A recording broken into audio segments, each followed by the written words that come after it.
καινούργιας περιφερειακής παράταξης που θα αναλάβουμε 1η Σεπτέμβρη για τις πρώτες καθημερινές δημοτικές και περιφερειακές αρχές και να κάνει μια συνάντηση με το Εργατικό Κέντρο Μεγάλο. Θα μου επιτρέψετε όμως να ξεκινήσω με κάτι που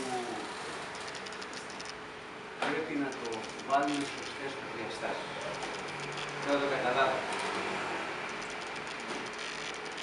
Η κυρία Δούρου, όπως και εγώ, είμαστε μέλη της Κεντρικής Επιτροπής του ΣΥΡΙΖΑ. Ωστόσο, η κυρία Δούρου είναι περιφερειάρχης, εγώ είμαι αντιπεριφερειάρχης της Δυτικής Επιτροπής. Δεν εμπλέκουμε όταν ασκούμε τα καθήκοντα στο δεύτερο βαθμό τοπικής αυτοδιοίκησης, τις κομματικές, ας το πω, ταυτότητες με τις αυτοδιοικητικές. Είμαστε οι τελευταίοι που θα αφήσουμε τις κομματικές ταυτότητες του ΣΥΡΙΖΑ, του κόμματός μας. Ωστόσο όμως, θα βγει παραδείγματος χάρη ο ΣΥΡΙΖΑ και θα μου πει: κάτσε ρε παιδί μου, εδώ πέρα από την κουβέντα εδώ, όλο για αριστερά άκουσα, όλο για αριστερά διοίκηση, όλο για ΣΥΡΙΖΑ άκουσα.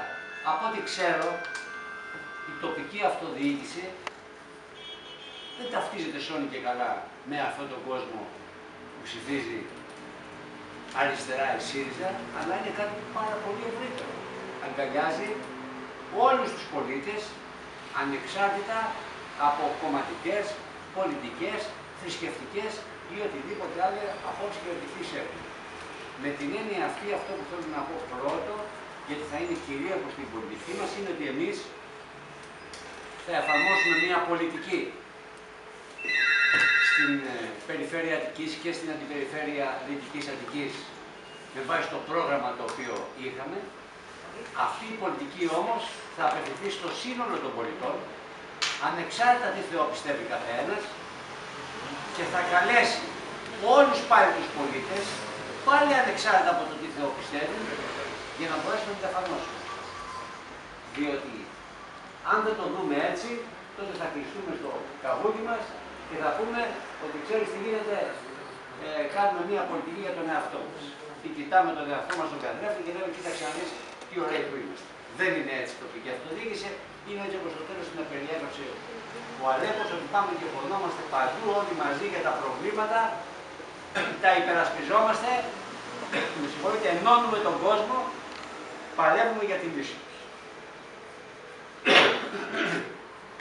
Και συμπερασματικά στο πρώτο, λοιπόν, εμείς θα κρατούμε σε τελευταία ανάλυση μετά από 5 χρόνια, από το κατά πόσο δώσαμε λύσεις στα προβλήματα, με βάση αυτή την πολιτική που σας είπα, έτσι, και όχι με βάση το αν στηριχθήκαμε από το ένα ή το άλλο κόμμα, που ανδιαφυσβήτητα ο ΣΥΡΙΖΑ είναι αυτός ο οποίος στήριξε την πολιτική της περιφερειακής παράταξης και είπα ότι είμαστε ανώτατοι στην